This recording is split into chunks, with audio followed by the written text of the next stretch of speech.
Yeah.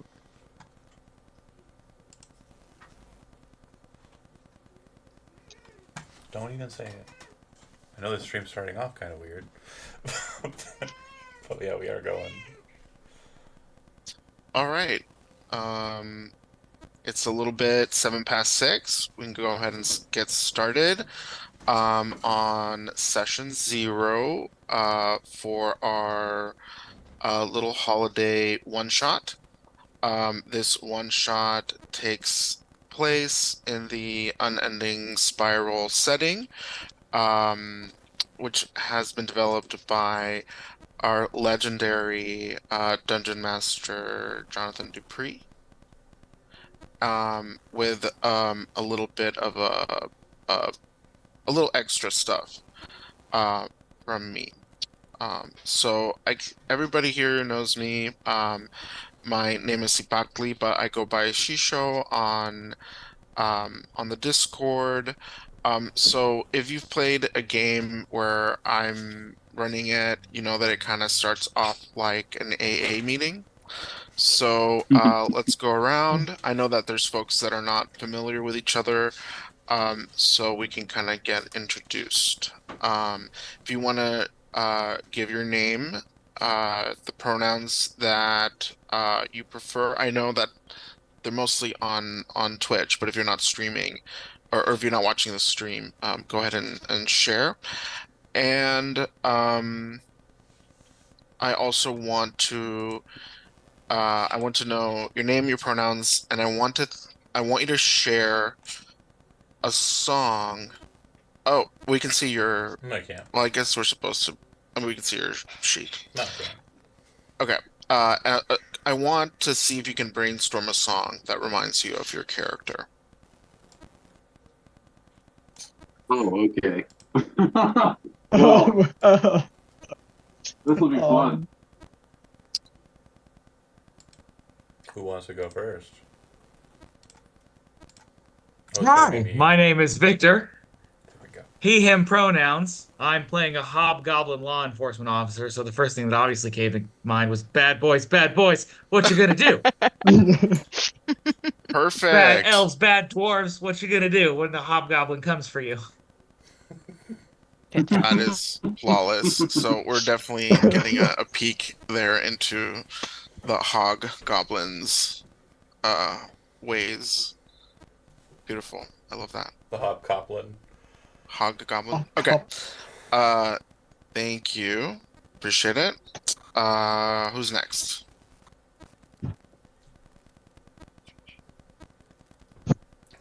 Jonathan, he, him pronouns, and it's probably the H.P. Lovecraft cover of that one Christmas song.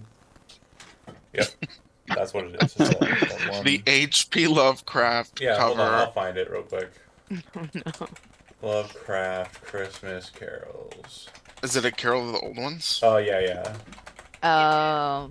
It's the Oh, thank you. Very Scary Solstice. That's the one.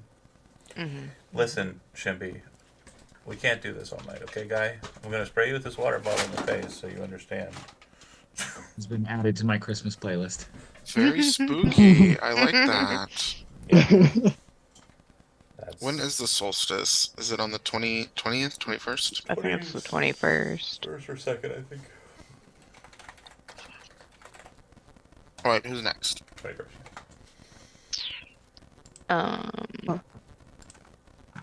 I guess I can go. I'm a very tired Elizabeth playing a Eladrin monk. I don't have the brain power to figure out a song that's on one of my playlists. Everybody's kung fu fighting. That'll work. It's a Way of Mercy, though. Maybe, Staying Alive? I don't know. It's good. Yeah. Okay. I'm just gonna picture the monk walking down the street, pointing at people, eating pizza. Yeah. It's Fantastic. giving kind of disco daddy. or mommy or Mommy. cool. All right, I guess who's I'll up? go. I'll go Oh. next. My name's Razzle. He, him from Australia down under. I'll be playing Yarn Fidefidern, the Centaur Rogue Wizard, high road, with a bit of a fishing twist. So my theme song that encapsulates the character would be the Wellerman, specifically the Nathan Evans edition of the Wellerman. Are we okay Lovely. to sing on stream, or are you worried about copyright? I don't know the name of the song you just mentioned, so Like 5 Well, if you can seconds, sing like right? 5 So seconds, give yeah. us 5 seconds. Yeah. so There once was a ship that put to sea, the name of which was the Billiard Tea. Oh, winds that blew. one. That's it. The That's your bow 5 dipped down. seconds. Beautiful. Oh. Thank you. I googled Nathan I love Evans, it. and it was a soccer player. Appreciate this. Appreciate the performance. Just gonna hide Beautiful. down here. I do love that song. I guess I go next. I am Johnny, he, him. Playing a kobold businessman, a bizwiz, or Liz. I guess his theme song be "Talk to My Lawyer."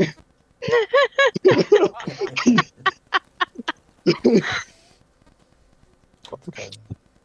Who's the artist, or what? What does that mean? It was it's the Chuck Rose guy. It's like, yeah, I was like while I was walking outside of City Hall, I slipped and had a terrible fall. That's it. Yeah. Oh, okay. Interesting. Chuck Brodsky. Chuck Broski. Yeah. Rose guy. I like I feel like I'm that's learning a lot. That's a good fucking Okay. name. That's a good. It's a good name. All right. We got Chad. Chad, you're muted. You're still muted. You're muted. Yeah. Believe in you. So Chad's song is the sound of Make sure silence. your Yeah. input. That's so weird. there it I is. wasn't muted.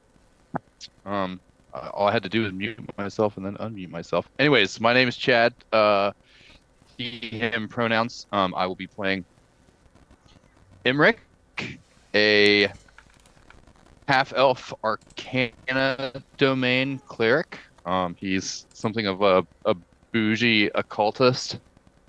So super curious about everything and almost has like a like nothing is sacred, nothing is off limits, morbid curiosity about everything. And as far as a song that I think would suit him well would probably be "What's This" from The Nightmare Before Christmas. I was already picking up on that Hey. Nightmare Before Christmas kind of like energy. I think that's perfect, and I think that that kind of like curious pull is going to be perfect for this story. All right. So we are now. He's like- all... Yeah, go ahead. Oh, I was just gonna say he's the kind of guy somebody would walk in and see him in the middle of a demon summoning ritual, and they'd be like, "What's this?" And he'd say, "A smoothie." Smooth. Okay. So, to kind of prep for the adventure, let me. Okay, let's start with safety. So,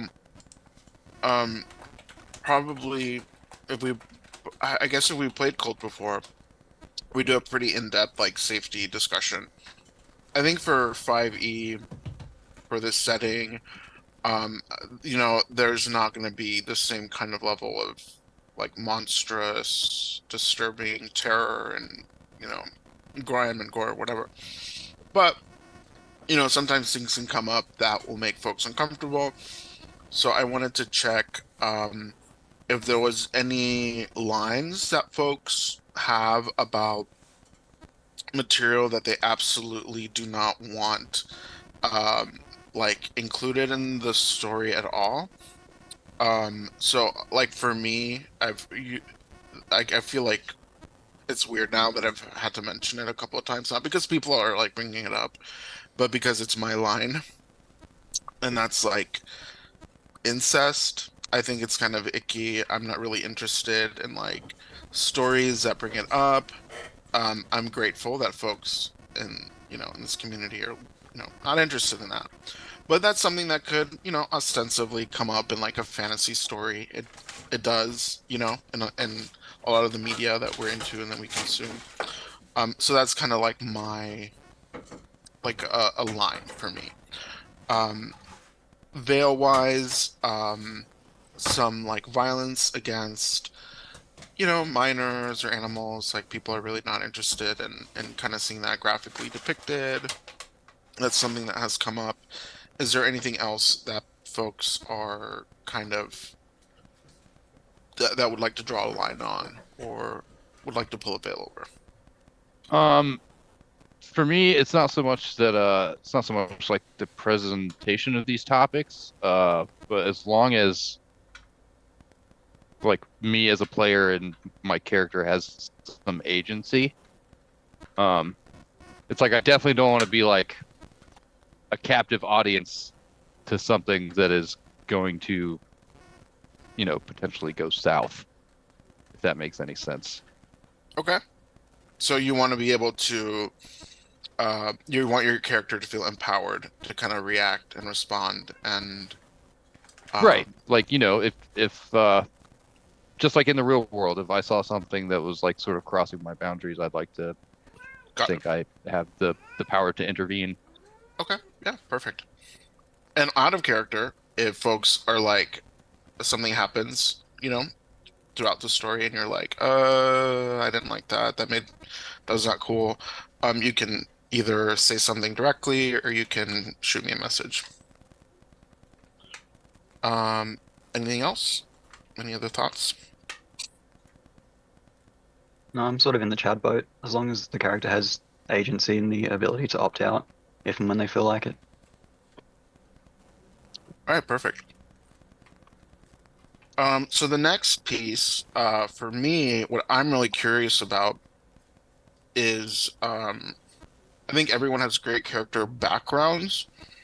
So what I'm kind of curious about, and you may have, you likely did not, because I didn't ask for it, like thought about this, but, or maybe you have, is, what caused you, the character, to join the Upper City Investigators Consortium? So that's the first thing. Oh wait, yeah, I think that was the homework. I think I did ask that. So I want to know that. All of our characters know each other, so I feel like they would know this about each other, unless it's a secret. Even if it's a secret, I would like to have it on the table so we can kind of like talk about it. And then I want to know what your favorite dish is in Veshiko, because there's a lot of amazing cuisine. So unless your character, is not an eater, then they may not have a favorite dish. That's a red flag for me. That's a red flag. But I think I'm Wait, playing. You draw. Oh, go ahead. No, you're fine. Go for it. Oh, I was just gonna say you draw the line at street food. No, not a if they don't like food. It's a red line if they don't like food. Yeah. Oh, gotcha. Yeah. That's a red flag. I think we can workshop this as we get to know the setting a little better in the city. But as a hobgoblin who works for this organization as a pseudo private law enforcement investigative, like, have to figure out how the whole organization works in tandem with the city. But I assume that my character's under the impression that he can achieve a certain amount of acceptance and integration in civil life if he participates in power structures like the investigators, the law enforcement, or systems like that. Favorite food is his mother's gruel's the wrong word. Some sort of stewed very like It's like cheap meats and vegetables that have been like stewed, braised like all day long. This is it's the food he dreams about. That's his comfort food. I mean, that's Would it me. be They basically named my favorite food. So, yeah. would it be like a 10-year soup? Like that kind of soup that you just like have the pot next Yeah. to the Yeah, just- It's fire never for empty. like That's exactly right. It's yeah. never ever Yeah. empty. Mm. Yeah, Yeah, like you 100%. just add more Yeah. stuff to it and you keep it at the safe temperature so it never goes bad. Yeah, so that's beautiful. That's perfect. And I think like our frame for the social and like political structures of this city are pretty, I think they're pretty malleable. So I think we can say that there's like I like the idea, that your character is trying to kind of make it as a hobgoblin in this very human city, in this city that is sort of like kind of a little bit snooty and a little bit cultured, and there's like this opportunity for you to maybe get like a license as uh, like a peacekeeper or whatever, or would you or do you think you would be working for like the municipal government? We are all employed by the consortium, right? Yeah, but I mean, I think the consortium also takes contractors. Yeah, So that's my question is like, what is the relationship between the consortium and, I guess, I keep saying law enforcement, right? Because I'm reading a lot of modern assumptions onto this yeah, urban setting. yeah. So, what is the relationship between the consortium and the power structures in the government and their forces? We're hired by the government a lot to do things, right? Yeah, I think that the government in this space is basically like a noble, like a small cluster of like noble families that are not really quite elected. Um, I mean, the details of it I think are not fully crystallized, but there is a government that I guess is expected to provide, you know, law enforcement to protect like merchants or whatever. And I think the investigators consortium is like it's more of a like private um it's more of a private endeavor, right? Or it's sort of separate, right? It's like a non-governmental organization. I won't say private because Hmm. I don't think that it It's not like functions for, capital exists. Yeah. yeah, it doesn't function to make profit or anything. It's sort of just this institution in the city, but that it's not really exactly um like an official part of like the law enforcement capacity of the city. So, I mean, you can be both. You can be both a um we'll workshop what terminology we'll have for I think I like peacekeeper. What do you think I about want there that? to be a, I want conflict to be a central part of it. So Okay. maybe the character joins this private organization because there's some sense that that was an easier path than going through official Mm, channels and joining city peacekeepers. okay. And maybe there's a conflict between these organizations, Mm, or that the private path was he at least he perceived it to be a way to acquire, if not notoriety, then wealth, and if wealth, then the notoriety that comes with that. His primary commitment is to like civilizing forces in a very naive way, got it. and that puts him in positions where he is enforcing power structures that might not necessarily benefit him. Okay. So yeah, I think you probably wouldn't make as good of a salary. So I think with the peacekeepers, there's stability, but it's sort of low grade. And um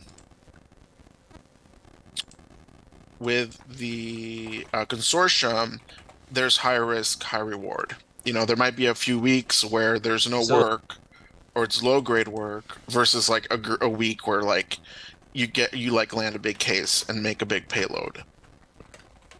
I would say there's a certain sense of envy among the goblinoid community that I make so much in these large spurts of income, while there's also an underlying resentment of the role that I play in society. Okay. Yeah. Mm, mm, mm.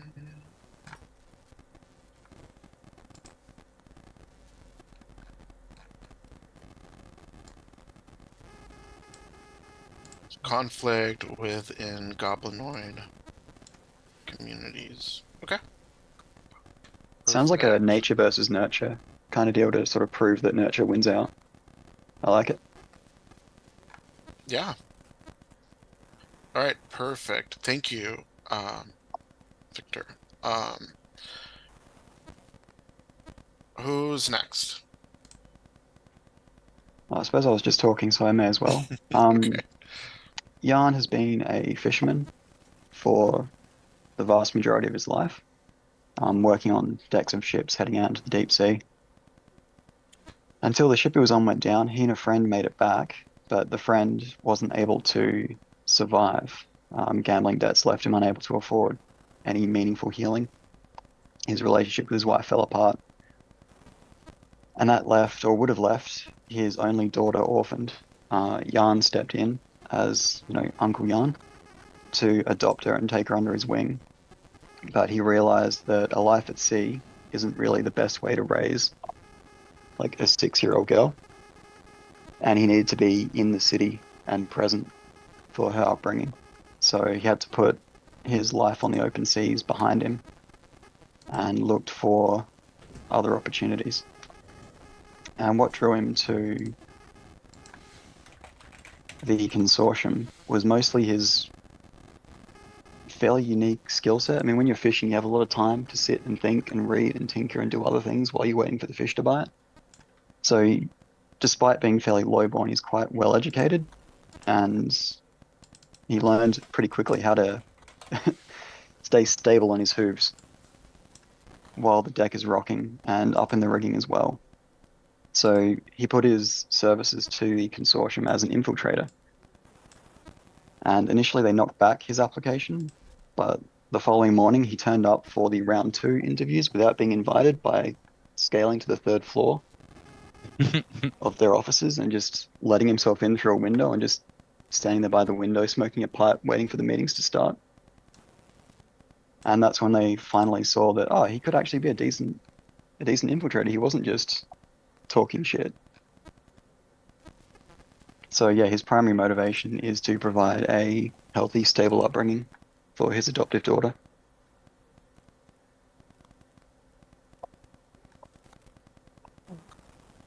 And it was either work for the consortium Yeah, you have to or provide a work for stable. I'm sorry, go ahead. or work for criminal organizations using Ah, the same skill set, but working for the criminal organizations carries with it an added risk. If you end up on the wrong side of the law, you end up in prison, and then where does that leave her? So his first preference was the consortium, because that's a safer form of employment. It's better to be on their side than against them. yeah, perfect.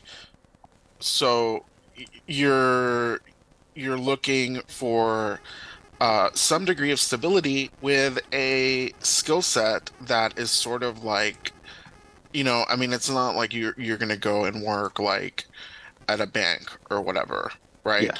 Like, you have your or like the market or whatever.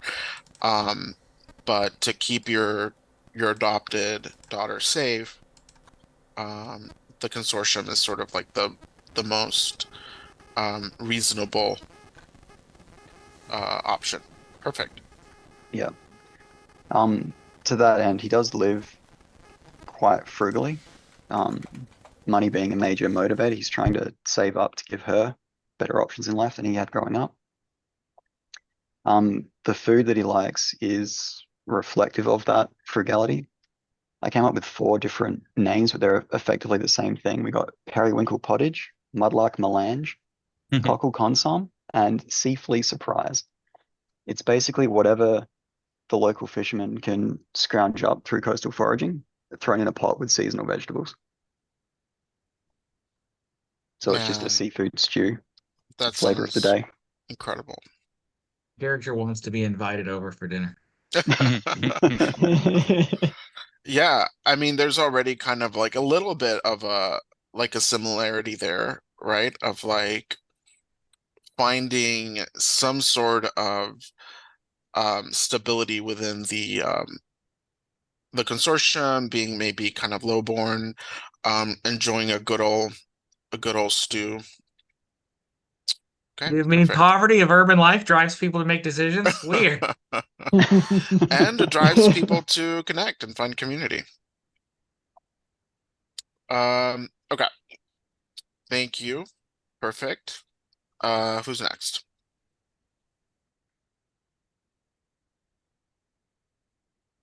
uh, I guess I'll go. Okay. So Emmerich kind of blew into town, kind of like hanging out with the noble that he'd fallen in with, and then kind of stumbled in with this particular group by like kind of inserting himself into a case that they were involved in, just because it like he's, oh, what's going on over here? And then as he like started checking it out, like his curiosity got the better of him. Just he got more and more stuck in. And then it was like, oh, well, it seems like it's like this guy might actually be kind of useful for this kind of stuff that we deal with. So he just decided to stick around. So he's been in town for 4 to 6 months, um, and has I'd say as far as like favorite food, he's very fond of some of the uh I want to say less appetizing seafood options, even though that doesn't necessarily like I myself am a fan of these things. So like, you know, squid and like shellfish, stuff like that. He's really fond of it because it's like more unusual, but even like stuff like, scorpions and tarantulas and like giant grasshoppers. Like the Novel. weirder and more unusual the food is, yeah, the more like, keen he is to try it. Um, like, he's even mentioned a few times that he's like, tried some of the some of the weirder stuff that you will find in like Baldur's Gate, like Neoe claws. And has eaten this is like another story. Um, there's definitely some stories he tells that seem more believable than others. But definitely when it comes to like being knowledgeable, he seems like he knows what he's talking about. So it's like he kind of has like this spirit of like novelty seeking out adventure, hidden knowledge, highly curious. Maybe he has some stories about, that one time with the Neo guy or whatever. But when it comes down to like the the hard facts or like the historical or arcane or occult, like nitty gritty, he's got that on lock. Yeah, like nothing grabs his attention like a real like head scratcher, like a good puzzle or a good mystery. Also, Other than that, like if he's yeah, go ahead, go ahead. oh yeah, but other than that, like if things are kind of slow and there's not like a whole lot going on, he seems kind of just like flippant and like disinterested. Okay, this is going to be an interesting kind of comparison to our Jan and our Archagog. Um, so what? Oh, also remember that the consortium has these NPCs that are experts in their own right and that are sources of occult, arcane, and curious knowledge about the region. So, I mean, if you're spending time in the consortium, you're there to help, solve cases and get cases, closed, but you can also be there to learn and to like, increase your library Oh or yeah. whatever. Yeah, like he would definitely be like, "Oh, like I've never read this book before." Um, or it's like, "Oh, if somebody's like telling him something that he genuinely didn't know, he'll be very interested." But also if they like happen to like be slightly off about a fact, he might just like offhandedly like correct them. Hmm. Hmm. Okay, perfect. All right, who's next? Yes, I can go. Hmm.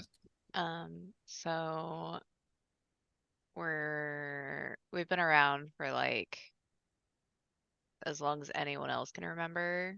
Um, because Eladrin and Elf, long time. But they have been active in like serving in the court system or like the courts, Hmm. in like noble houses and that sort of thing. With like healing as well as kind of like being a bodyguard of sorts. Um, kind of a 2 for 1. Um, and We love a gentle guardian. yeah, definitely. And then John, get the fuck out of here. I'm gonna beat you up.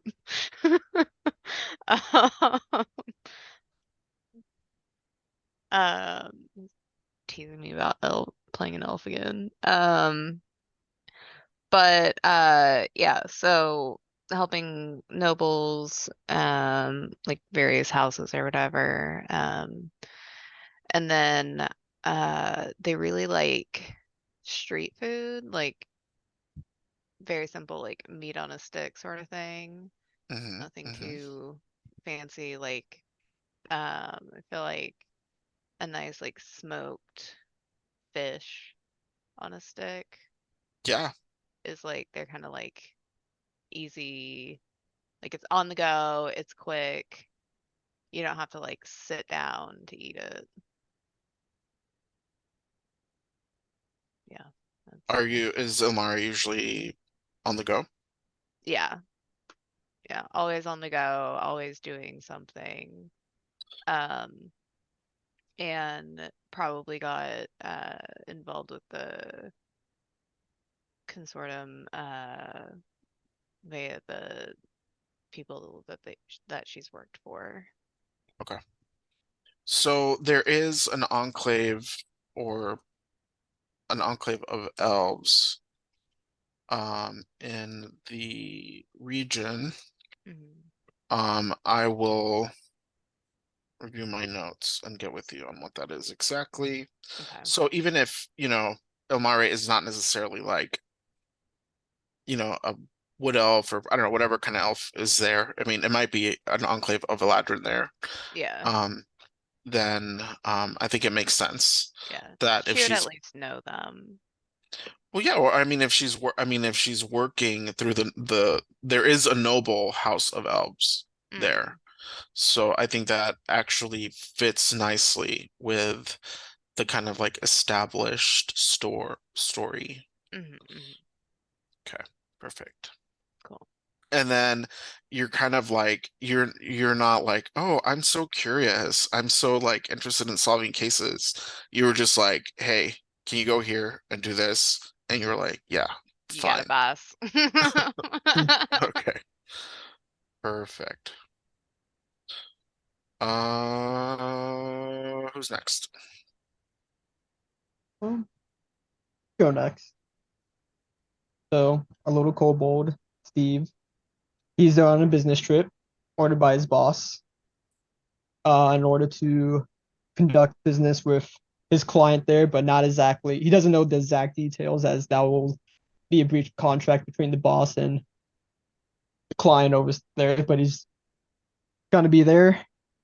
He is hoping that if he does a good enough job, he might get the promotion he's been always wanting to get. He is also trying to expand his credentials, being an investigator. You know, expand his knowledge to further benefit the company that he works for. One does, and he is trying his best to become Employee of the Year. Nice. That's Yeah. fucking adorable. Okay. He's probably really bad at his job, but you know, he makes it look like he's good at it. And optics are everything. Best, and that's what matters. Yep. looking like you're doing things right is Yeah. way Yep. more important than doing them right. That's right. Yep. Okay, And perfect. his favorite food is also he's also into the seafood diet. Wherever he sees it, he wants to eat it. Everything The seafood. he loves wherever someone's eating, he loves that food at the moment. Then to the next food. When he sees something else, that's his favorite food. He's a very in the moment type of kobold. And also he always has a little tinge of spice that he carries with him. It is the tears of the clients that cheated the company. Tears of the Of the clients who betrayed the company Clients or that try to swindle. wow. You know, you don't mess with, you know, financial Did we decide? Did we institutions. want to keep it bank or do you want to go another direction? I think bank is fair. Let's Sort do of bank. what his boss is. Yeah. So I think it's, you know, you're not like on the top rungs, right, of this organization. Oh, Um, I don't have to do I it. would say, John, if you're talking, you're muted. Oh, am I? No. I Oh, was oh, whispering. Here. I was oh, saying, you were I was saying, whispering. oh, I Okay. don't have to do it. I don't have to do it. You're not on the top rungs of the organization, so you're getting sent out to do like the starter quest, you know? Like you have to go and make nice with the consortium, and see if you can build up some goodwill, in kind of demonstrating like the the willingness of ye old Dragon Bank, we'll come up with a name, to like, you know, benefit the region. So that's your mission. I think like that makes sense for you to yeah. be involved in this. Mhm. Um, Poor Kevin. I know.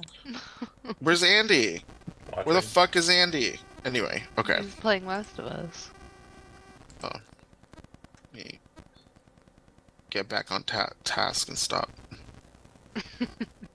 feeling bad Focus. for. Oh. Yeah. Okay. Anyway. Okay. All right. Perfect. Thank you, Glad Johnny. everybody gave your character descriptions. I really like those. Those were great. Jonathan. I never gave mine. Yeah, it's your turn. Oh, is it my turn? Give it now. Oh, okay. Well, then I will. So I'm not from here, and I am only a part of this consortium because it's part of my curricular pathway forward. I come from the land of Ikashad, and I unfortunately have to deal with this backwater, this absolutely horribly non-magical backwater.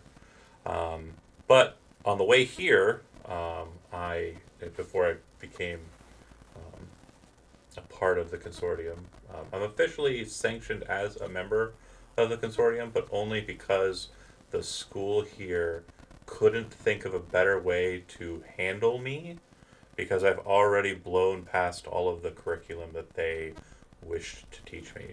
Because it was all stuff I learned in the Ikashadi College first year. It's just a bunch of like protect your soldier kind of nonsense. But that said, my favorite food is matambre, which I picked up on the way here. in the western Parnac areas. It is a traveling food. In real life, it's an Argentinian food. It's flank steak rolled up around a bunch of stuff. Basically, whatever you can fit inside of it: egg, carrot, like tomato. If it fits in there, you put it in the meat, and then you just broil the meat. Fire. You put it in the meat. You put Words it to live by. in the meat. Matambre in the root language, it means, what was it? It was something really fun. Hunger killer. So just to the Mata point. hambre. Yeah. Okay. Yeah, I probably said it. Yeah, I'm terrible at pronunciation. Um, but yeah, that's his favorite food because it was the first time he ever had meat. He was basically raised vegan. It was not something that he chose. It was just kind of traditionally what happens in the college. And on his first kind of outing and entrance into Parnac, he was in a small town.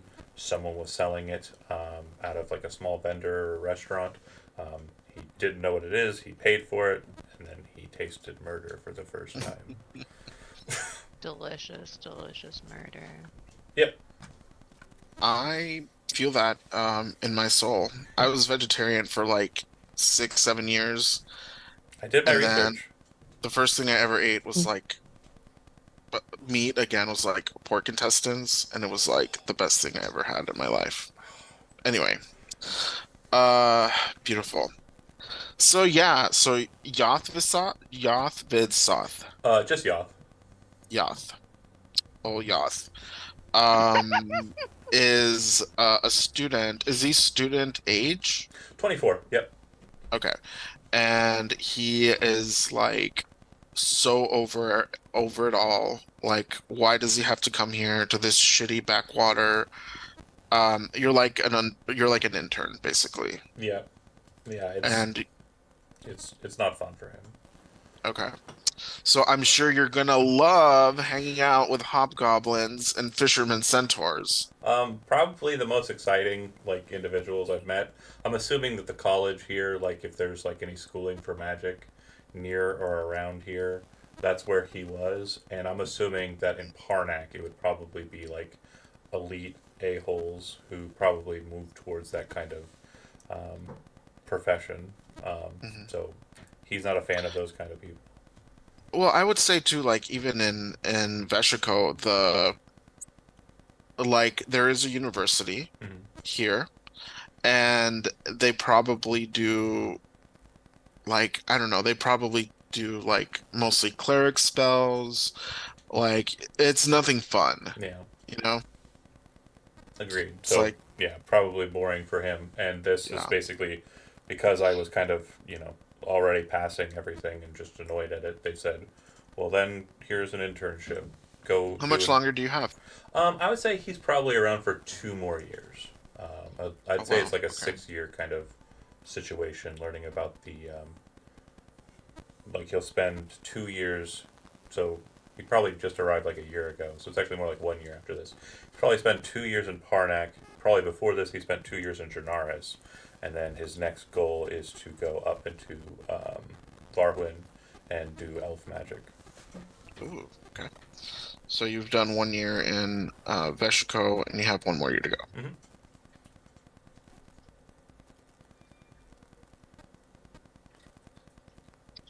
Okay. Perfect. Is that everybody? Did I miss anybody?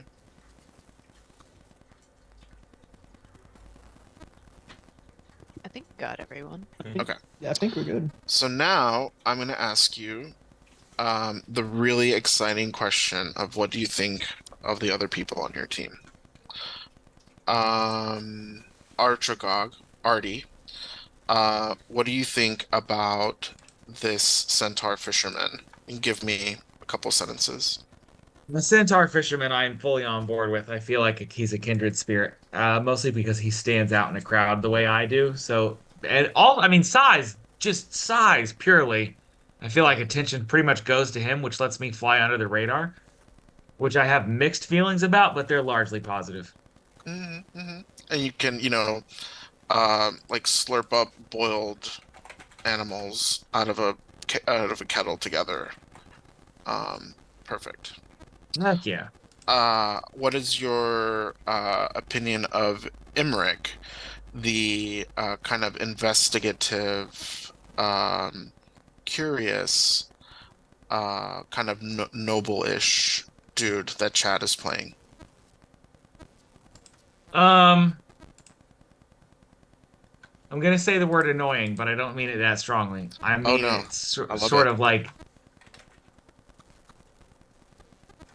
there's a competitiveness that's like, well, you've got a lot of advantages in this profession that I don't have, so I find that frustrating. But I'm also keeping a close eye on you to see how a person behaves in certain social situations and trying to maybe copy that or ape that a little bit. Yeah, there's some like class privilege, right? That you're kind of Yeah. keeping. So annoying, but kind of looking up to him. Uh, what about what about Elmare, the gentle guardian elf? Probably not many strong feelings. I don't know what the relationship between goblinoids and elves are in this world. Um, I would say if in most cases, without seeing like strong, how do I say this? Strong external motivation. Hmm. Dismissive is not the right word because that again feels a little too strong, but sort of like absent-minded lack of curiosity. Okay. It's an elf. Whatever. I don't care. Chill. I'm hobgoblin. It's an elf. I don't care. I Yeah. mean, cool, but I don't care. Well, I would say this too. Both of you have like, I think in this setting, like there's like this connection to like the Feywild that you both have, Mhm. but there isn't like a war or like an animosity as far as I know between Well, historic, like, goblinoids and yeah. elves in this space. But it's kind of like when you're it's kind of like, okay, well, we're both like, to kind of translate it the way that I'm thinking about it, it's like, okay, well, I'm Guatemalan and they're like Chilean, it's like we're I not know, but really like, we kind of have some kind of like connection there, but not enough for it to be like interesting Yeah. or yeah, or like totally. meaningful necessarily. Okay. uh Maybe other people seem to think that we should be closer than we are. right, like, oh, And I'm just like, you're oh, do you know so and so? No, no, I don't. yeah, It cringe. does, no, I do not. We're not the same. It's like the band kids trying to be related to the art kids in Oh high no. school. Oh no. I was like, we could be Okay, the the important same, question is but which we're one do you also think you not. are? The only time they Not the get band kid. the only time they connect is when they I was both gonna end up say in theater band. class. Yeah. Oh, we neither one of us like the theater kids. Oh shit. Oh shit, am I the theater kid? Oh no. So that's what brings them together in the end, is their There we mutual go. hatred. Oh, Oh no, the ancestral hatred of theater kids. Oh no. There's our Oh, plot theater- development, you know Elizabeth. what? Let's do it. Hey, Oh we no, got what's wrong with it. theater I think kids? I think I'm Come gonna make all on. enemies theater kids. Like, yeah. Okay. What? So what are your thoughts Theater kids. about the kobold, Steve? There are so many people here. Um, I think kobolds are pests. I Yeah. think I look down on kobolds the way I think that other humanoid species look down on me. Yikes. Not that that's necessarily true, like in the I'm pretty world, sure but most that's the like way my character humanoids. perceive. I think that's the way my character would perceive it. I mean, I think most humanoids probably look at a kobold and go, We probably you know? share that bias subconsciously as an attempt to fit in. Aw. Okay. Oh. Perfect. And Love then, you though, just your character's gross. yeah, that disgustingly adorable little kobold. Poor Johnny. Okay, and I then mean, Steve. we Poor got Steve. Yoth, the very snooty intern.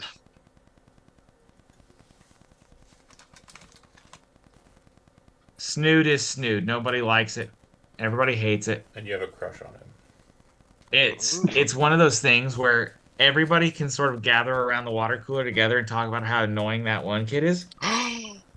So Yeah. I play against him Here's to make myself seem cooler with the rest of the group. so here's the fun part. So I can Eldritchly like read what's going on and speak into your brains. Everything we're saying about you. And it doesn't matter. And we hate that in particular about you. Also that we hate that also. Exactly right. You don't. We Oh. know that you're doing it, and you know that we know that you're doing it, and you do it anyway. And we're like, that's if it would just wasn't that one thing, we could probably get over it. But fuck that guy in particular. You know what? I've been a DM for my entire life. I'm used to it. Yeah, welcome to writing yourself into the story. Jeez. No. This is not me. This character is not me.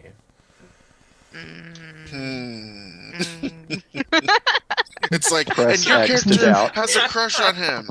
It's not me. It's not Not me. me. Okay.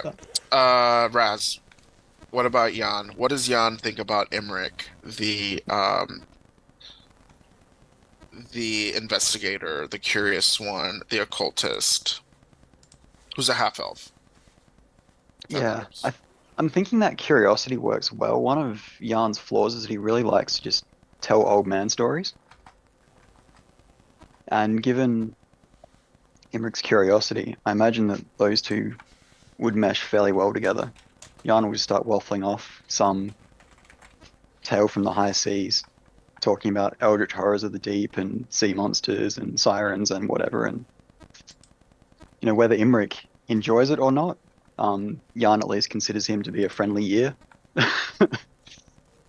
However long Imric stays awake for, it's up to him to decide. But yeah, I think he's on. I think there's or often like from kind Jan's of like perspective, would be eldritch viewing him secrets positively. hidden. There's often eldritch secrets kind of hidden in like old man stories. So, but yeah, I'm sorry. Go ahead. Or some truth to the fables. Right. Some small grain of truth to the fables. But yeah, Jan I think would view Imric positively. Perfect. Okay, how about Artie, the hobgoblin? Yeah, definitely a comrade in arms. With Artie, I'd say. I'm not sure about the height thing though. Centaurs 5e typically are just medium sized, so I've got Jan down as 5'8". If you want me to make that taller, happy to. But I imagine him to be more on the petite side for centaurs to sort of aid in the climbing. Okay. You've got a okay. length to consider that none of us have to think about. Yeah. Well, yeah, I mean, I guess if you stand on your hind legs, You'll rear up. pretty tall. Yeah.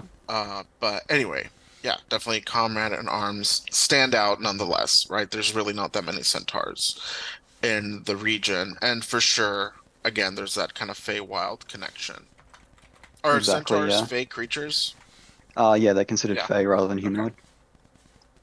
Perfect. So yeah, with Artie, it's definitely like blood brothers, comrades. I like to imagine we get on fairly well.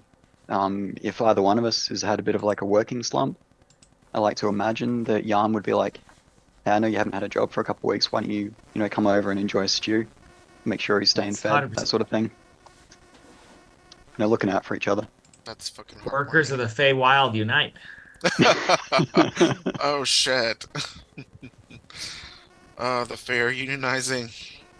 Maybe I have different feelings about the elf. I don't know. I have to think about it.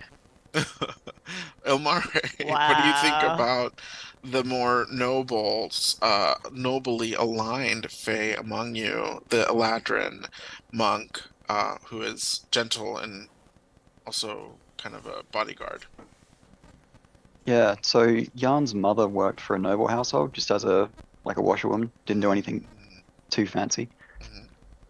So he didn't have too much to do with them, but he did at least have some contact with nobility. I'd say that Jan's perspective on Ilmari would be envy more than anything. She's had that stability. She's had that, always having food on the table, always having clothes on your back. Yeah. For an undetermined amount of time. Yeah, for an indeterminate length of time. I literally put question mark on my age. Yeah, so she's I had a think you would- stable life for longer than you and your mother have both been alive. Yeah, definitely. I think, with that envy also comes, sort of sees her as a role model for Dunya, the adoptive daughter. It's like this is the sort of life that he would want to give her if he possibly can, is to that sort of stability, that sort of, free to choose whatever you want. You're not sort of forced into a particular path in life.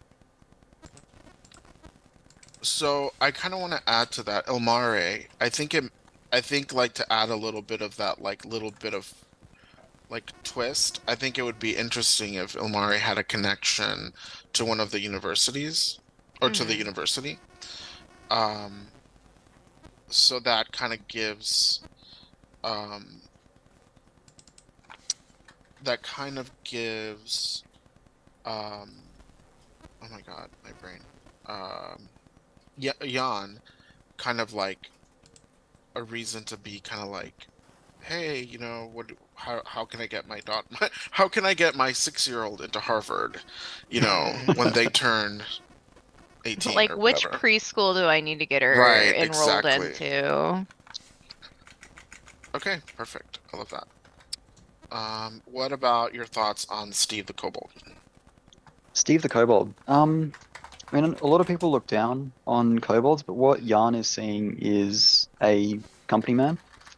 He's seeing the work ethic. He's seeing turns up every day, 9 to 5, earns his pay, goes home.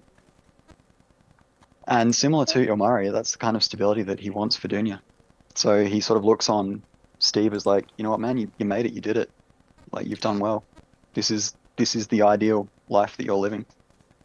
So it's a similar kind of envy that he has for Ilmaria, that he has for Steve as well. Interesting. Interesting. Perfect.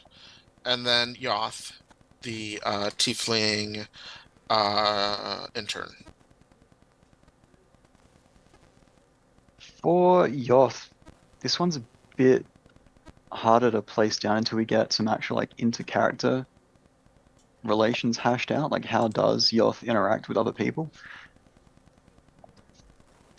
I Well, think, that's a good question. Well, we can, yeah. John, how would you say like Yoth treats the other people on the team if they're It's more. It can come off one of two ways. It's either going to come off as like an absolute disinterest and almost like a stare down, like his nose kind of mentality, if you see it that way. It could also be correctly construed as him being absolutely not wanting to talk to anyone due to some sort of holdup in himself. And so if people are genuinely like doing the whole talking about him, like about him and not being like, um, very liking to him, this will basically further ground him into this kind of position, where he is absolutely cloistered, but he is well aware of what's going on. And so when like a conversation would basically arise, if the person he's talking to is someone that he is aware of, like being kind of negative towards him in the past year, he would basically be kind of cold, distant, and just basically like whatever is the least amount necessary, kind of just handling the business as such. If it's someone he's not aware of being kind of this, having that perspective, it will be more of a situation where he is effectively like letting down the snare and waiting for you to kind of come into the conversation to a point where you are going to like reveal your true colors and not like him. And he's very charismatic, so he's very attractive, and he seems like someone you'd want to like associate with. But it also seems like he's kind of that high level of charisma where it's kind of like he's unapproachable. You Yeah. got too much There's riz. so much riz. He's the Rizzler. He's the Changing the Rizzler. name. You did that, Josh. And for a centaur to stick out their gat for the Rizzler, that's a lot of Oh gat. shit. Alright, I'm 40. Are you? No, You taught me really- that, John, by the way. Fair You're the enough. one that. I taught a Zoomer. So yeah, so Yoth is like beautiful, smart, capable, doesn't really want to be here, will probably treat people with respect and with, like with decency. If he gets wind that someone is being, talking shit behind his back, then it'll be a full cloister. But otherwise, I mean, it doesn't seem. Oh, and so his background is also kind of like a higher born background, right? Yeah. Yeah, Okay. I picked up on that. I think Jan's perspective on Yoth would be one of like a utilitarian. Like this person is reliable, is very useful, can help make otherwise risky jobs less risky. So yeah, I'd say that there'd be mutual respect between or from Jan's side towards Yoth. It's like, yeah, this guy he might be young, he might be a little arrogant at times, highly charismatic, highly capable, but he knows his shit and he gets stuff done. And that's important when you're doing risky jobs. So I think he'd like tip his hat to you quietly, silently. Everyone around the water cooler will be bitching about you getting in their heads, and he'd be like, "Yeah, but did you see the way that he helped out? Like that really, like that really got us through. He did the job. And that clutched out for us." So he may not necessarily voice it outwardly. Yeah, he has very low charisma, so he's not a very good people person. But internally, he'd be like, "No, this is someone that I can rely on." Cool. Perfect. All right. Imric, what is your view of Artie, the Hobgoblin? Chad, you're muted. Still muted. Yeah, that time I actually was muted. So, his opinion of Artie is there's definitely something novel. There's like a sort of novelty there. He certainly respects Artie. He kind of thinks Artie is like much more like salt of the earth. But he understands that, like Artie works hard and means well. And he finds those like to be respectable qualities, even if like the two of them might not necessarily have like a whole lot in common or a whole lot to talk about. But definitely he also understands that Artie's areas of expertise and Artie's strengths are much different than his. And kind of going back to like that sort of appreciation of novelty, like he understands the value there. And he understands that like being a part of this group, like they're functionally a team. So he tries to be approachable, and he tries to like kind of make it known to everybody that it's like, hey, like if you need my help or like my expertise in something, like please like feel free to bring a problem to me, because again, like he loves nothing more than like getting stuck in on a problem. uh but yeah, like that's his opinion of Artie. So it He's like, sounds oh, like, he's just a hardworking guy. yeah, and that's true, right? And I think like there's something about Imric that's sort of like strategic, right? Like, and you see how everybody has their place in the team and everybody has like a function, and that is really important. It's like one of the most important qualities that a person can have is Yeah. usefulness in the strategy. What about Ilmare, the Eladrin monk and guardian? There is a like a definite sense of like kindred. Um, even though Imric's only a half elf, like being able to have somebody that he can like speak Elven to and like make and refer to like, Elven idioms and like phrases and like cultural things to sort of like be able to like express and like share that heritage is something that he finds really comforting. Um, and it's something he enjoys. And much like with Artie, he understands that uh I'm sorry, Elizabeth, I forgot your character's name. Ilmare. Ilmari. Elmari. Yeah. Yeah, he understands that Elmari has uh different strengths than him.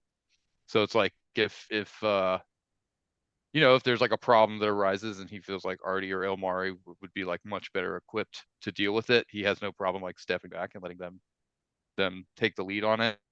And then he can just kind of hang back and like do whatever he can to help them out. Perfect. Yeah. Yeah, I mean, it's almost more important for a half elf, right, to have that bond and that closeness with another elf nearby in the workplace and the community. So that makes sense. Yeah, because like traditionally they're very excluded. I guess like Right. according to like a lot of like the traditional lores, like they're not generally accepted by like either culture. So being able to like find, it's like, oh, you're also like out in the world away from like your people. Yeah, perfect. What are your views on Jan the Centaur?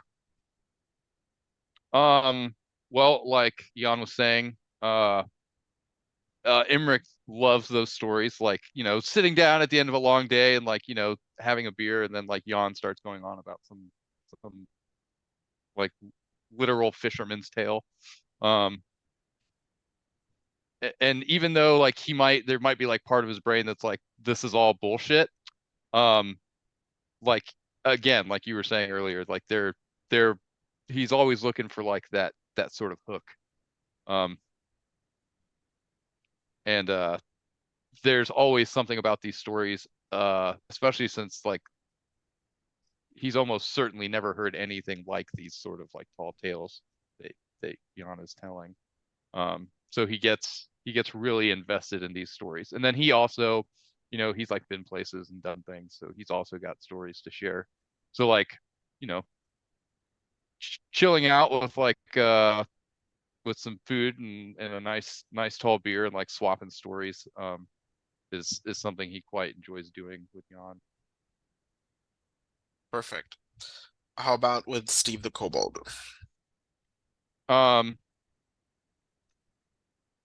Again, like he's not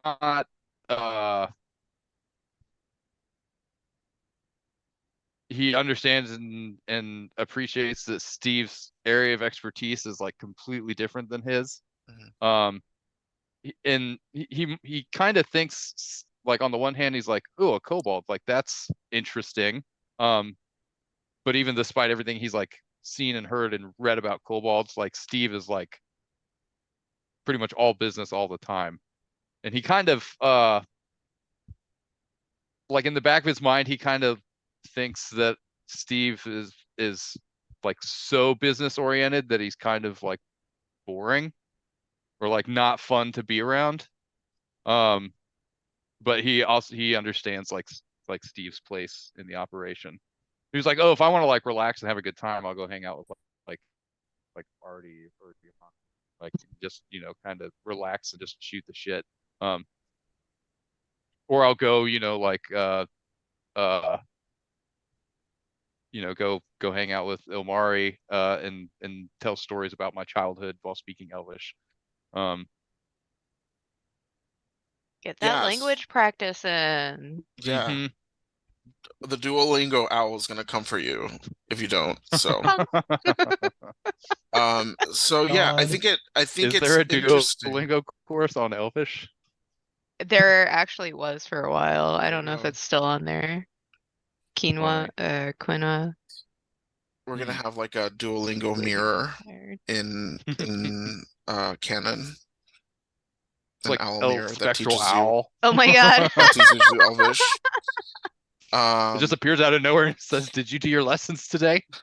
I've thought about making a Duolingo owl character. I thought it would be hilarious. Probably be like a ritual. And if you cast it every Yeah. day for 30 days, you will learn a new language. Yeah, I like that. Okay, how about your experiences with Yoth? Yoth is a strange one. So there's out of like as far as like the sort of like technical professional side Mhm. of Imric's like interests, he feels like Yoth is like the only one he can really talk shop with. Um, like a lot of the things that really pique his interest or like really capture his curiosity Is stuff that it's like if you really want to discuss it with somebody, they have to have an open mind. Yeah. And he thinks Yoth, like in this group, like Yoth is that kind of person. Like there's been a few times where he might be like talking to Jan and he like starts kind of going off on like a tangent about like a bunch of like esoteric occult shit. And he can just like it's either going over people's heads or he's like completely losing the conversation. Um, um, but also when it comes to having those conversations with Yoth, it's almost like there's almost like a mental sparring or like a sort of like mental chess element to it, to where it's like I'm not just seeing how you can help me or what your thoughts on this thing are. I'm also kind of seeing like testing the boundaries of your knowledge.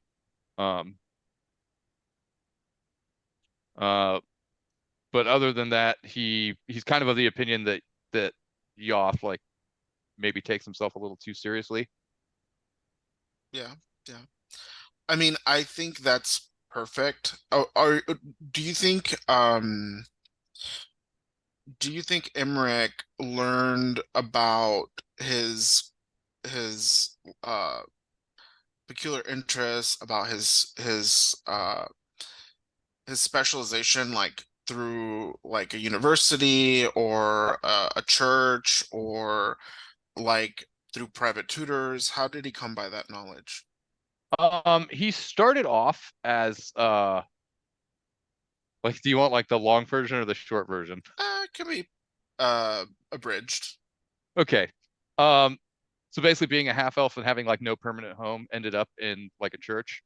It was basically the foundation of his like tutelage was like clerical.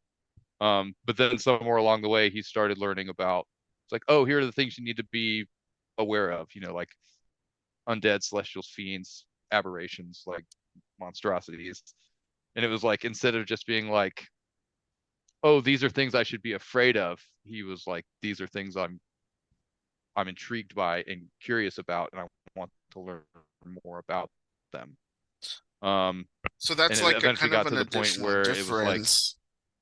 Yeah, that's an additional difference between you and Yoth, is that he comes from a very kind of structured tradition of magical learning.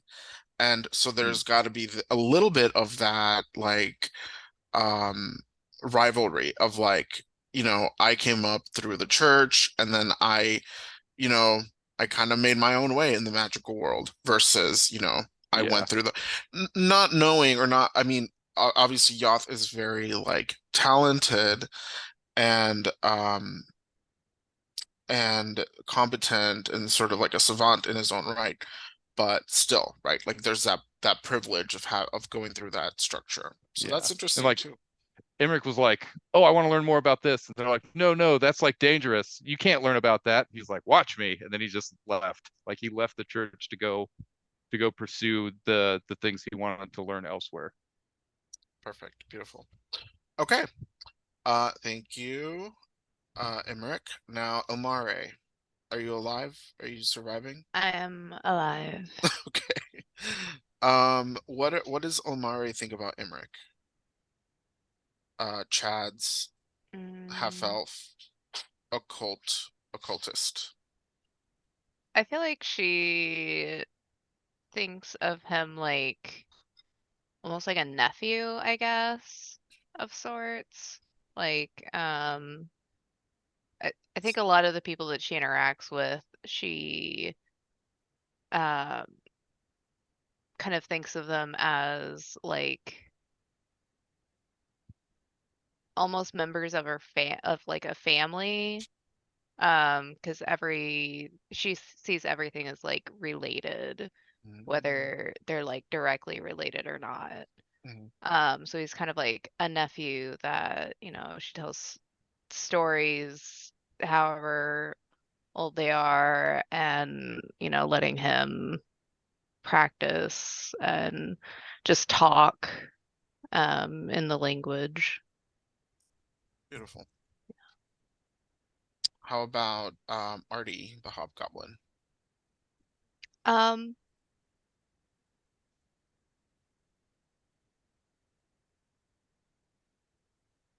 That's a hell of a pause. like, Elizabeth logs Look, off. look. Fuck Artie. I No. gotta go. Thanks, I'm homie. Appreciate you too. I'm tired, okay? Oh, we know, we know. I'm tired. Be nice to me. John's already bullied me. Sorry. It's not even Um, 8:30. Dude, don't start with me. I've already worked 24 hours this week and it's Monday. Yeah. Um, I think that he's kind of like a cousin sort of thing that like no good, no bad feelings. He does his job well and she respects that. Perfect. How about Jan the centaur? Kind of Similar? similar, yeah. Um, she's just kind of like a no nonsense sort of thing Mhm. kind of person. Like she's friendly, but she'll just like Well, I think if she it's doesn't like Mhm. you, she'll let you know like Mhm. real easy. I think the family piece is interesting because just like Emmerich kind of looks at the team and can kind of see like all the strategic pieces, you're Mm, kind of looking at it like a family. yeah. Not because of like that unhealthy capitalist thing where it's like our workplace is our family. And Yeah. that's not your I know that's not like Ilmare's like thing. It's more like, oh, this is a system that's in Yeah. place and there's Yeah. familial connection. Okay. Hmm. So where does Steve the Kobold kind of fit in that familial orbit? He's like the baby grandson. Oh, And she thinks that he's cute, but he's like obviously he's like a businessman. So she tries to help him as she can, but lets him kind of like do his own thing. But she thinks he's adorable. can't argue with that. Yeah. And She's then not anti-kobold. not She's like, anti-Kobold. "Aw, they're cute." What about her view of Yoth? The kind of angsty,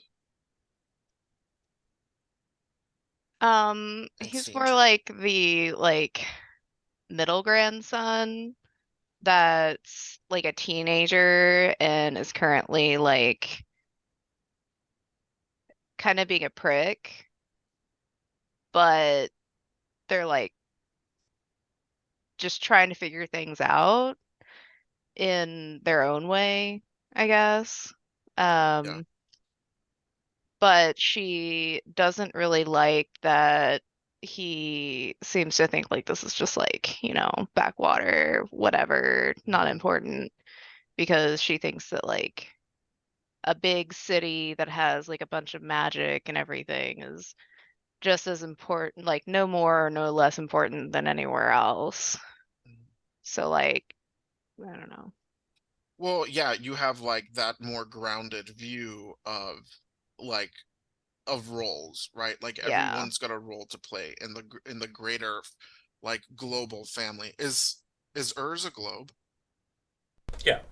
Okay.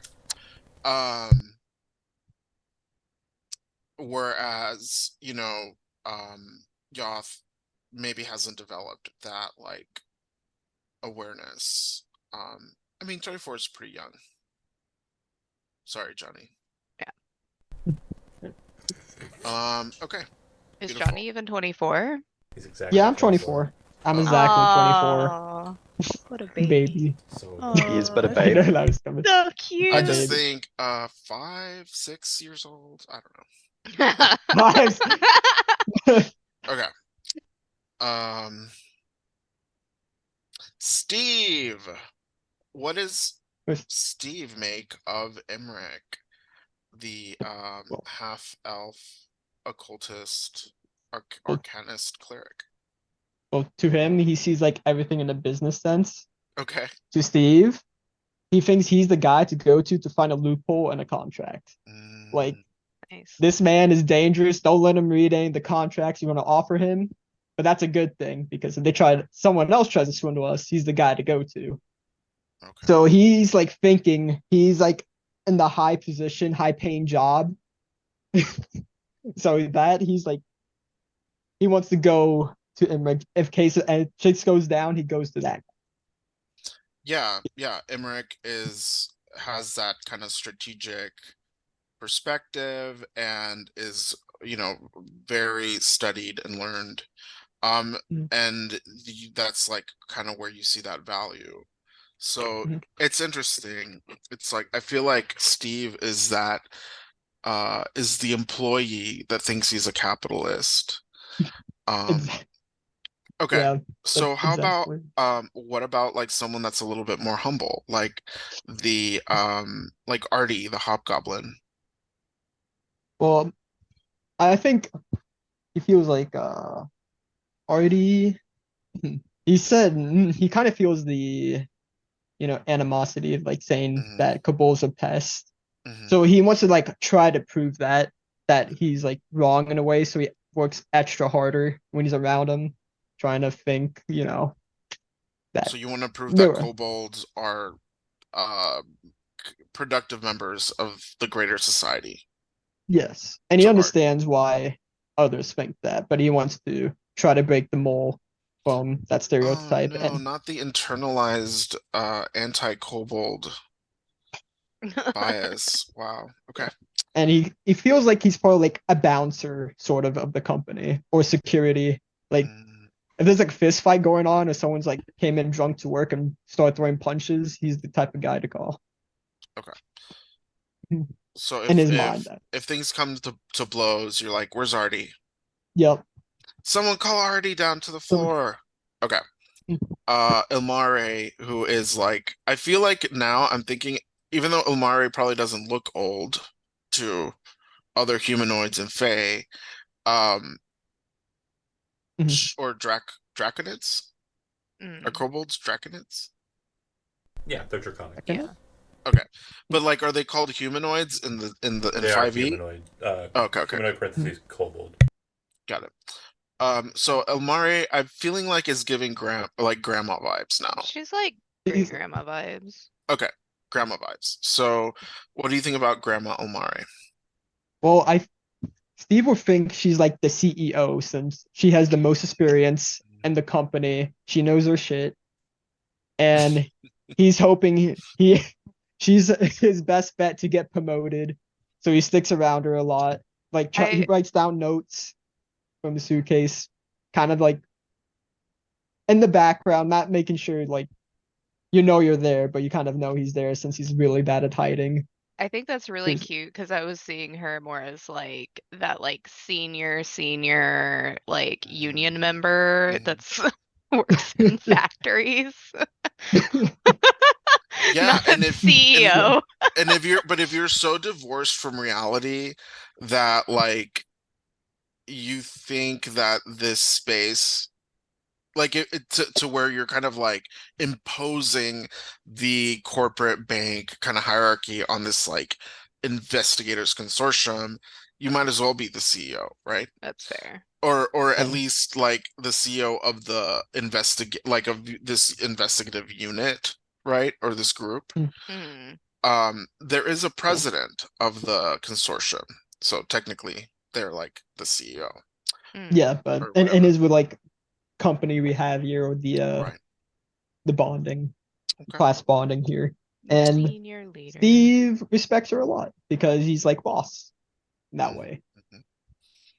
What about Jan, our Fisher Centaur? He feels like he's like the one keeping everybody together. He's like the HR. When there's like a group problem that we need to discuss, we go to Jan. Mhm. I feel like he's like the the glue that holds everything together. Or that's what Steve feels like. With Jan's Because- horrible charisma.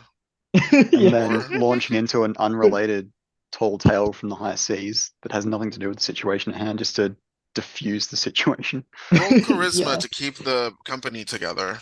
Yeah, he Okay. just feels like a very good to honest person. Yeah. But that's not good for someone to sell him. You don't want honesty. Right. So Steve- Jan, and you're not Steve's gonna go wrong. to Jan for like to move up the ladder. Yeah. He's like, he has his own thing, but selling, he's a no-go. And then Yoth. Yoff, oh, he is the beautiful company but face. surly He intern. is the starring star. He is what the company puts up advertisements. He like his face is there, like a smiling teeth, have a wave, like gives you, the thumbs up. He feels like he is the face of the company there. And since he feels like he is an intern, Steve kind of want to help him out because at one point Steve was an intern himself. Oh, So he's gonna try, and even though he may look standoffish or maybe looking like a prick, Steve wants, trying to help him out a bit, trying to move up the ladder, give him some pointers if he allows it. Because to him, he's been at the intern level one time, and that's he knows how it unhinged. feels. I can't wait for that to Yoff, play out in game. even though Yoff may not want that, but Steve's gonna damn well try. It's like when your cat brings you like a dead snake. Yeah, like that. Here, have this pointer. Mhm. Yoth Have is this like, okay. Yep, exactly. So Yoth, what are your thoughts on Imric, the half elf? So as a joke, I was just gonna say I don't have any to each question. I know, John. Obviously, a bit c-wordy. That would not be great. So you said Emmerich to start? Yeah. There's no rivalry. So like Emmerich probably like has this kind of brewing mentality to how like engagements kind of relate between Emmerich and Yoth. But Yoth doesn't concern himself with Emmerich. Emmerich is just an employee in this coalition that Yoth happens to be working alongside. So he can see that there's an abradement there, like he understands it because he's very socially understanding. But he also has like three things that he keeps thinking to himself every time he engages with Emmerich. First off, in Parnak, elves are like the pinnacle of society, and yet he is like a very lowly individual despite having elvish blood. So for me, like being astute, I'm kind of like, okay, so whatever. Then he also understands there's this abradement regarding like the acquisition of knowledge, and everyone has this kind of feigned understanding of how Yoth has acquired his, and he allows the misconception because it's just easier that way. If he were to tell everybody that he stole a book from the dark libraries that was basically a link to the Sleeper and Dreams, most folks probably wouldn't understand that, and it's well over their scope. So he took the power for himself. So most people think that he acquired the power because it was given to him on a silver platter. It's not the case. But he very much just allows that misconception to stay.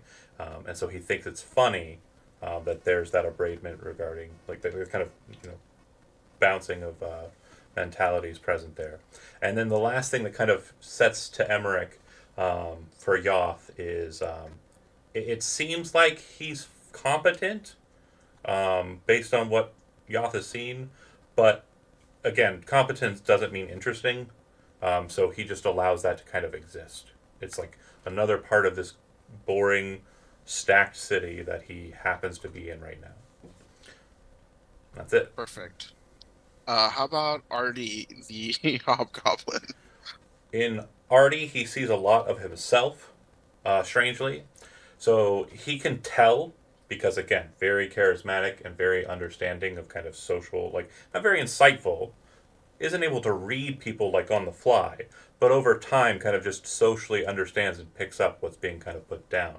And for him, the hobgoblin is very much an individual who seems to have a very kind of reserved personality that isn't allowed to shine because he's kind of self-doubting, self-deprecating, and the reason for that to Yoth is completely dumb.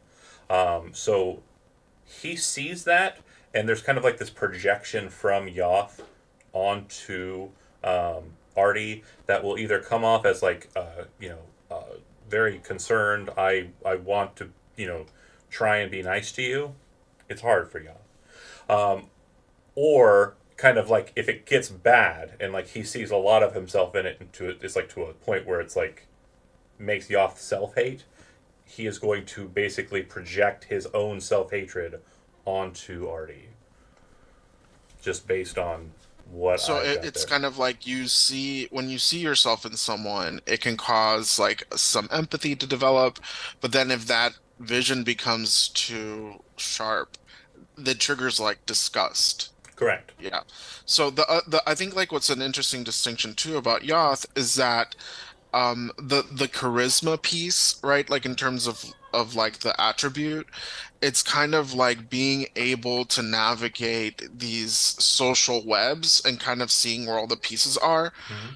But I mean, I haven't looked at your sheet, like at the attribute, but like I think AB. like the wisdom piece or like the insight piece is being able to see like the deep-seated like internal things, Sure. and that's the piece that's not there. Sure. And so what I'm saying is like I don't actually see like what's going on in Right, Artie's right, right, mind. right. What I'm seeing is how he treats others and how Exactly. he is being treated.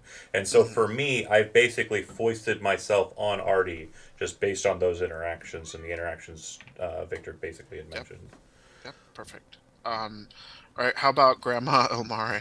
I don't like her. A lot of people look up to her. I don't care. I've always been of the opinion, being a creature born of the dragon side of the War of Sword and Serpent, and understanding that history very faintly because I didn't pay attention in those classes. I kind of have this understanding that elves are pompous by nature, and they have this pompous nature due to their longevity.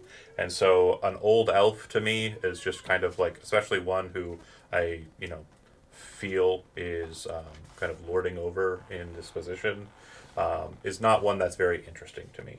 So if she is delegated as the boss of me, I will do what she says. Otherwise, like I will heed her words, and if they are sound logic, I will follow those. I will treat her like anybody else, but it's basically going to be that neutral baseline of I'm interacting with you on a professional like position. I don't have to like it. Yeah, I mean, I think it's like I think that there's two levels, right? Like I think there's like a level that I hesitate to say. I think this undermines like the seriousness a little bit, but it is kind of a little bit like um Yoth is sort of this like angsty young person, and what better person to sort of rebel against than Sure. Grandma? Yeah, kind of So it tropish. kind of Yeah. makes sense. It, Um, it's a bit of a trope, but yeah, it's kind of where I'm at. But again, like the reasoning to Yoth, it's the, more sophisticated well, than just it's that. grounded because of course angst Hmm. comes from a position of either overthinking or kind of like not understanding the real nature of reality and Yeah. like pushing forward your own understanding of it. So yeah, she's an elf. I don't like elves, and elves are pompous. They hoity-toity, Mhm. and she is who she is. Thoughts on Jan the Centaur? So centaurs are interesting because they're not a common creature in Mhm. the province of Ikashad. Um, I don't know much about their nature in character, other than they are Fey. I'd pick that up from my Arcana kind of understanding. Mhm. Um, so that's kind of interesting to me. Based on kind of just work relation, I don't see any problem with Yon. Um, and I don't think that they have a problem with me. So I don't think like there's a. It's slightly better than neutral. Okay. Oh God, and Steve the Kobold. So in Ikashaw, dragon side of the equation regarding War of Sword and Serpent, Oh right. Okay. there are a lot of kobolds where I'm from. So a lot of people kind of reacting to Steve as this like lowly creature. For me, would be like if everybody just started hating halflings for no reason. It's like There's a lot of no, reasons to hate halflings. there's what? It, Nothing. Did you say Wait. there's plenty of reasons to hate halflings? Yeah, maybe. Damn. Okay. Um, anyways, or gnomes, or any of the kind of Yeah, fuck those guys. smaller goblins, or to any creature that's like smaller Any and non-human, smaller non-human humanoid. Yeah. right. This kind of tenders. this kind of like understanding of the creature is kind of like colloquial. It's like it's for this region, and it's Mhm. something that I don't get. Steve is super helpful. Like he seems to be kind of going above and beyond for the coalition. So after my tenure here, if people in management positions were to ask, like, you know, who was the most helpful, it would probably be Steve. Um, but yeah, I mean, I don't think that Yoth has, based on what I've just heard about, based on what I've heard about, like what he does. I don't care about the books. I don't care about like the metrics. I don't care about the business. I don't care about the details. Basically, I'm faking it until I make it, kind of here, and apparently, that's put forward a front of confidence and competency. I'm quick to learn. I'm social. I know what people want socially, so I'm doing that. Um, and yeah, that's just kind of where it's at. Like he's cool. Perfect. So yeah, I think I'm uh, glad that everyone had the kind of patience to do the round robin.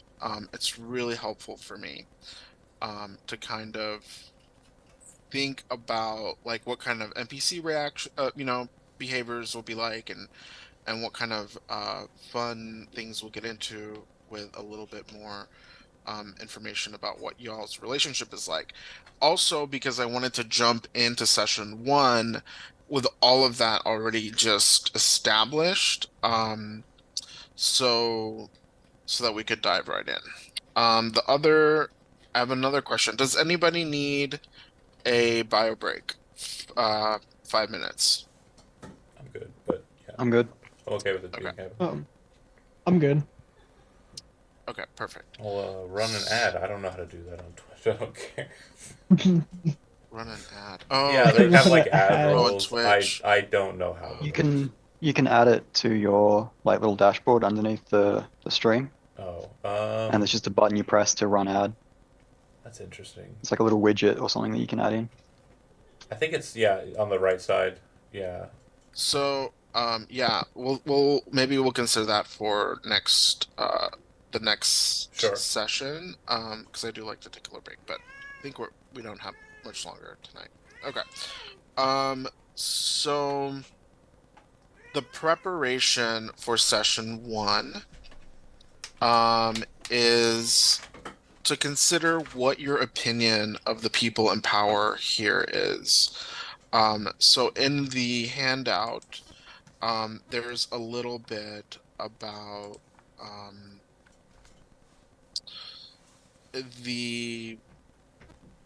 the council's cradle, that is the home to the different factions that govern the city. So, I mean, I think you can be as specific or as general as you kind of want to consider. I think that's let me organize my thought. You can be kind of as general or as specific, but I wonder after spending time here, after spending time in a place, we often have some relationship to the power structures.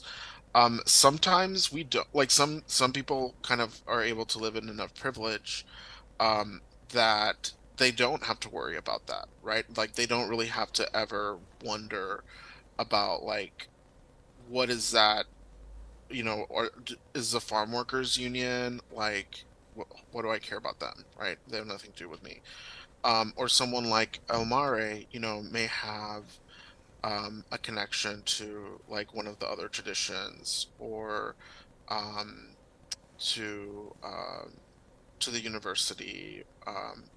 So we don't have to talk about that tonight. That's just something for you to consider, and that, you know, may or may not come up. Hopefully, it will come up when we get together on Thursday for our first session. Before we wrap it up, I wanted to ask, what are, if we want to kind of just go around, like, what are some things that you or your character are curious about in the city or in the consortium, or even in the very little that you know so far about the case? You have maybe like a sentence of the case so far. I'll probably give you the letter that like is requesting the search party before Thursday, maybe, if I have time.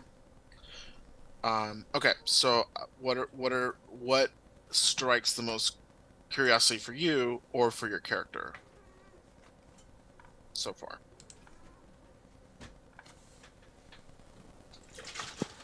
Now, you said for the job. We Mhm. haven't received any information on a job yet. Or at least I haven't. Or In do you the mean just the handout, city in in the general? handout, it is really brief. It's Oh, literally the missing like, person. yeah, it's literally Yeah, a okay. sentence. Wow. Okay, Vic, and We both have our notes open. I know exactly what his desktop looks like. He probably has a good idea of what mine looks like. Yeah, we are mentally similar. He gets distracted easier. And he's cuter. oh, Stop flirting on stream. Shut up. For Emmerich, it's probably like local legends and folklore. okay. Like just I like think that'd be. Sorry, go on. sort of how he enjoys listening to Jan's. I was just to say just like he enjoys listening to Jan's stories, regardless of how nonsensical they may or may not be. There's always like a little nugget of a mystery in there, or like some little bit of intriguing information. Yeah, perfect. There's going to be plenty of opportunity, I think, for Emmerich to satisfy that curiosity, for sure. So it was Lady Unitachi from the university Yes. that went missing. I think, like Jan's father was a wannabe anthropologist, never really made it, and is still alive and well and trying to pursue that career in other cities. So Jan was raised on stories of like the ancient dwarves that used to live in this city before the shift in power. Specifically in relation to a woman missing from the university, I think he's probably thinking that maybe there's some connection there. The university's probably done some archaeological digging in and around the city.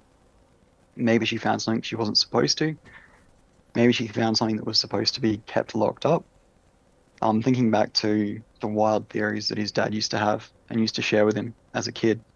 I think that's where Jan's focus would be on. It would be on trying to figure out, what the dwarves were hiding, and if there's still any secrets left to discover in that regard, and perhaps maybe prove some of his father's theories right and help him out in turn. Okay. There's always secrets with these fucking dwarves, so. Fucking dwarf. No, I'm kidding. Not that kind of elf. Sure, Jan. I mean, sure. Wow. Ilmari. Go ahead, Johnny. Okay. I think Steve will be like really interested like in the financial system that they have in the city. Mhm. see what like what's the what places or provinces is making the most, which one's like more impoverished. He wants to know like these things, so in his mind to keep track of it to see how similar it is to his one back home. Where's money being made? Where's it being spent? Who's Spent got money? Who money. doesn't? Yep. Yep. Exactly. Interesting. Okay. Mm-hmm.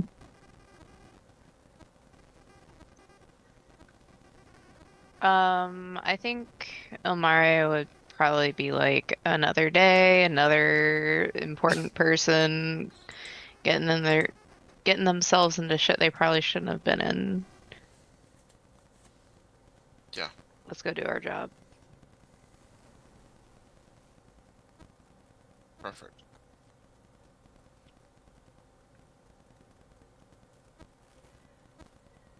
Who we missing? Vic / Artie. He might be muted. Yeah, Vic, you're muted. If you're trying to talk. Can you hear me now? Yeah. Yeah. This is why nerds should not walk around the city without an escort like myself. That's very simple. What?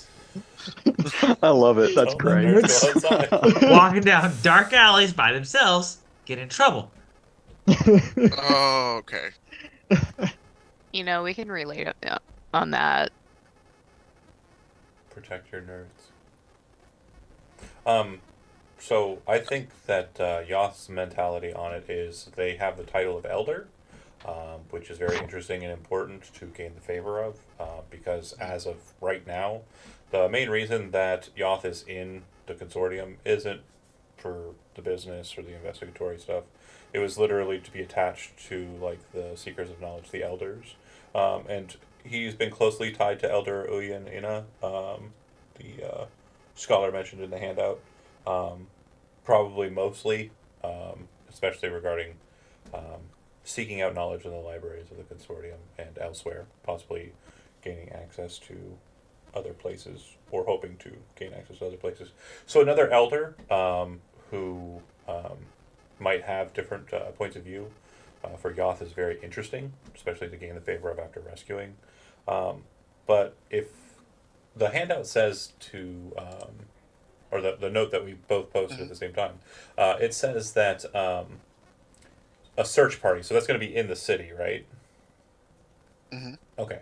Okay. So that aspect of it's kind of lame to me. Like, there was like there's like, again, not a lot of architecture or anything present here that I think Yoth is terribly keen on.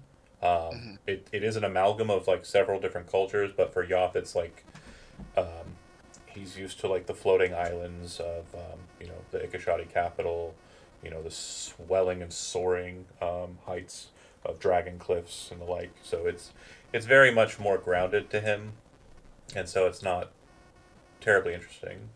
But Well, the curiosity, it sounds like, is more into seeing what kind of helpful, useful knowledge he can kind of dig out of these elders that yes, have, you know, tomes and shit like of knowledge. absolutely, I want to rescue this elder because they're an elder.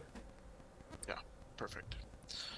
All right. Like, That oh. is, yeah, Chad, go ahead. Yeah. It's like, oh, you want my help? Well, cool. Now you're gonna owe me a favor. Yes, absolutely. Basically, It is yeah. very self-serving. Evil alignment. So, I guess I misunderstood the initial question. But I guess Imrich's I liked your response to the question. thoughts or interest or curiosity regarding Robot. Robot? Okay. Robot. Yeah, yeah, bit. Yeah, I felt like I didn't address. Uh-oh. Oh no, Chad! We want to hear what you're Chad. saying. It's exploding, Chad. Your mic just did a weird kind of hiccup. It was very strange.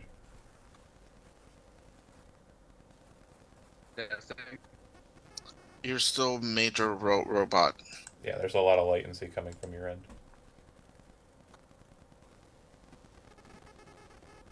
What are you downloading?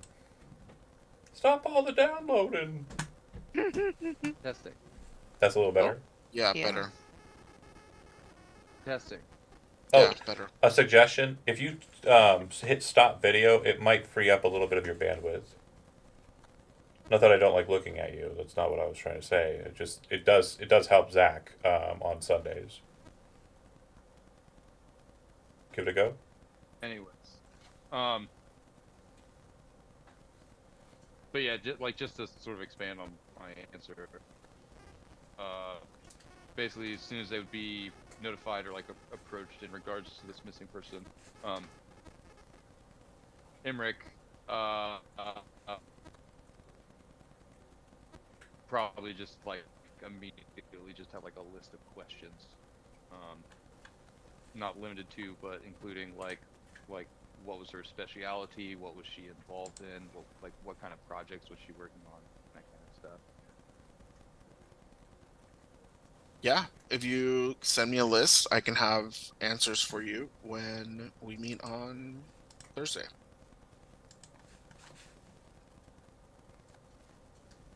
Everybody loves homework. Mm-hmm. Okay. Oh, sorry. I forgot my video was off. Did you catch it? I did, but I was like Okay. literally doing this. Okay, perfect. All right. Does anyone have questions, comments, concerns, worries, ideas?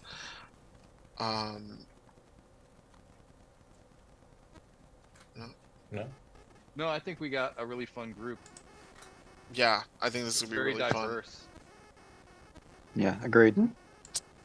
Y'all have made some pretty unhinged choices, and I love that. Okay. Well, I think that is all for tonight. We can say Thursday. see you Thursday.